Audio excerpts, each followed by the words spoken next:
নমস্কার বন্ধুরা, রিনি রান্নাঘরে তোমাদের স্বাগতম। আজকে আমি তোমাদের জন্য নিয়ে এসেছি আবারও একটা রেসিপি। আজকে করে দেখাবো ভোলা মাছের ঝাল ঝিঙ্গে দিয়ে কিভাবে করতে হয়। প্রথমে মাছগুলোতে লবণ হলুদ মাখিয়ে নিয়েছি, তারপরে একটু মশলাটা করে নেব।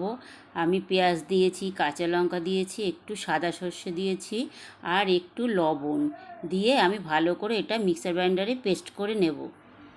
তারপর গ্যাসে কড়াই বসিয়ে তেল দিয়ে দিচ্ছি। তেলটা গরম হয়ে গেলে আমি ভোলা মাছটা ভেজে নেব ভালো করে। সব কটা মাছই দিয়ে দিয়েছি। এবার একটু উল্টে দেব যাতে দু পিঠই ভালোভাবে ভাজা হয়। ভাজা হয়ে গেলে আমি মাছগুলোকে তুলেই ওর মধ্যে আমি যে মিক্সার গ্রাইন্ডার যে মশলাটা করেছিলাম সেই মশলাটা আমি দিয়ে দিয়েছি। দিয়ে দেওয়ার পরে লবণ দিয়েছি, হলুদ দিয়েছি, দিয়ে আর একটু সামান্য একটু জল দিয়েছি। এবার আমি ফুটতে দেব। ঝোলটা ফুটছে তোমরা দেখতেই পাচ্ছ। তার মধ্যে এবার আমি ঝিঙ্গে দিয়ে দেব।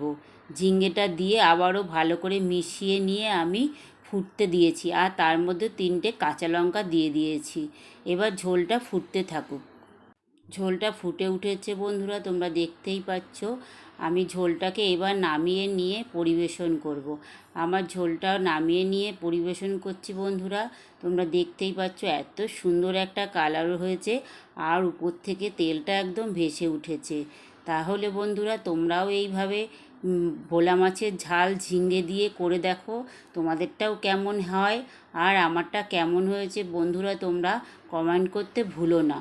আর তোমরা যারা এখনও আমার চ্যানেলটা সাবস্ক্রাইব করোনি, প্লিজ আমার চ্যানেলটা একটু সাবস্ক্রাইব করে দিও যাতে আমি একটু উপরের দিকে উঠতে পারি। তোমরা সাহায্য না করলে বন্ধুরা আমরা কোনো দিনই উপরের দিকে উঠতে পারবো না।